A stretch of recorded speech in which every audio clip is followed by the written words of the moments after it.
வணக்கம். இது நிலா கிச்சன். இன்னைக்கு நாம ஒரு இன்ட்ரெஸ்டிங்கான ரெசிபி தான் பார்க்க போறோம். மட்டன் தால்சா. பிரியாணியோட, குஸ்காவோட, கீ ரைஸோட ரொம்ப நல்லா இருக்கும். இப்போ இது எப்படி பண்ணலாம் அப்படின்னு சொல்லிட்டு பார்க்கலாம். அதுக்கு முன்னாடி எல்லாருமே நம்ம சேனலை சப்ஸ்கிரைப் பண்ணிடுங்க. வாங்க இப்போ வீடியோக்குள்ள போகலாம். ரொம்ப ஒரு ஈஸியான நல்ல ஒரு டேஸ்டான ஒரு ரெசிபி. இப்போ ஸ்டார்ட் பண்ணுவோமா? குக்கர் ஒன்று அடுப்பில் வச்சுடுங்க. தக்காளி, பச்சை மிளகாய், ஒரு தக்காளி போடுங்க, 2 பச்சை மிளகாய், 1/2 கப் துவரம்பருப்பு, 1/4 கப் கடலைப்பருப்பு, ரெண்டும் ஊற வச்சு வச்சிருக்கிறேன், அதுவும் சேர்த்தாச்சு. ஒரு வெங்காயம், கழுகி வச்சிருக்கிற மட்டன்.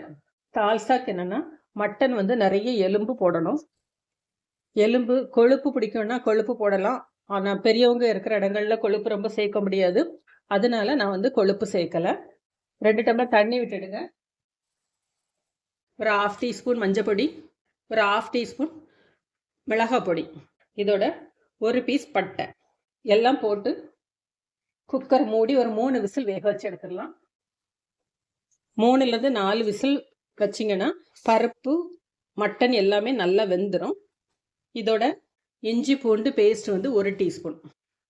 குக்கரை மூடிடலாம். ஒரு 3 விசில் வேகட்டும். அதுக்குள்ளே மற்ற இன்க்ரீடியண்ட் எல்லாமே ரெடி பண்ணிடலாம். பேன் அடுப்பில் வச்சுடுங்க. 2 டீஸ்பூன் அளவுக்கு எண்ணெய். நான் வந்து கடலெண்ணெயில் செய்கிறேன், நீங்கள் எது நல்லது செய்யுங்க. கடலெண்ணெய் வாசம் நல்லாயிருக்கும். இப்போ இதில் பட்டை, கிராம்பு, ஏலக்காய், அன்னாசிப்பூ, ஜாதி பத்திரி, இதோட 1 டீஸ்பூன் அளவுக்கு சோம்பு, 1 டீஸ்பூன் ஜீரகம். மசாலா பொரிஞ்ச உடனே கருவேப்பிலை, வெங்காயம், இது ரம்ப இலை. ரம்ப இலை வந்து ஃபுல்லாகவே ஆப்ஷனல், இல்லைன்னா விட்டுருங்க.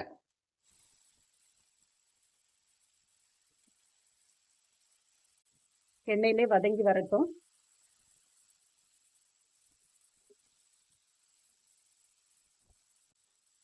ரொம்பவும் ஒரு டேஸ்டான ரெசிபி. இடியாப்பத்துக்கு நல்லா இருக்கும்.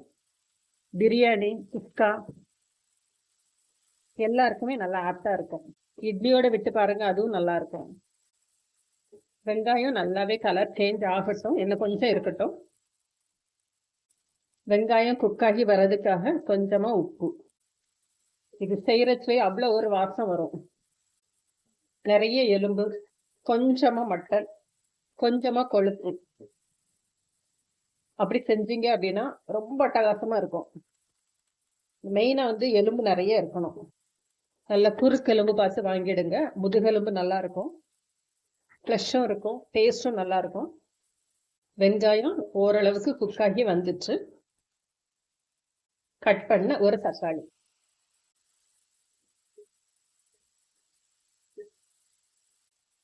வெங்காயம் தக்காளி ஓரளவுக்கு குக் ஆனோடனே நல்ல 1 டீஸ்பூன் அளவுக்கு இஞ்சி பூண்டு பேஸ்ட். நம்ம வந்து மட்டன் பருப்பு வேக வைக்கச்சியும் இஞ்சி பூண்டு போட்டிருப்போம், இப்பவும் சேர்த்துடலாம். இஞ்சி பூண்டு ஓரளவுக்கு பச்சை வாசனை போனதுக்கு அப்புறமா மசாலா எல்லாமே நம்ம சேர்த்துருவோம். மஞ்சள் பொடி 1/4 டீஸ்பூன், 1 டீஸ்பூன் அளவுக்கு தனியா பொடி, வறுத்து பொடிச்ச தனியா பொடி. தனியா வந்து நம்ம பச்சையா காய வச்சு வறுக்கிறத விட வறுத்து பொடி பண்ணி வச்சுட்டீங்க அப்படின்னா ரொம்ப நல்லா இருக்கும் டேஸ்ட். எல்லா குழம்புக்கும் எல்லா இதுக்கும் யூஸ் பண்ணிக்கலாம். இப்போ இதோட நறுக்கின காய்கறி, நான் இன்னைக்கு வாழைக்காயும் கத்தரிக்காயும் சேர்க்கிறேன். உருளைக்கிழங்கு சேர்க்கலாம், மாங்காய் சேர்க்கலாம், ஒரு சின்ன எலுமிச்சை புளி. புளி டேஸ்ட் ரொம்ப வேண்டாம், கொஞ்சமா போதும். அந்த ஒரு டிஞ்ச் அந்த புளிப்பு இருந்தா போதும். இப்போ இதுக்கு தேவையான அளவுக்கு தண்ணி விட்டு வேக வச்சிருவோம்.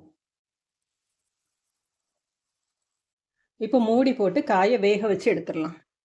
காய் பாருங்க நல்லா வெந்துச்சு. இப்போ நாம வேக வச்சிருக்கிற மட்டன் பருப்பு,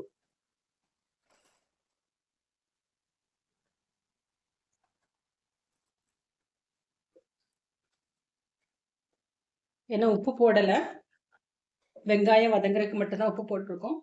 இப்போ டேஸ்ட்டுக்கு உப்பு.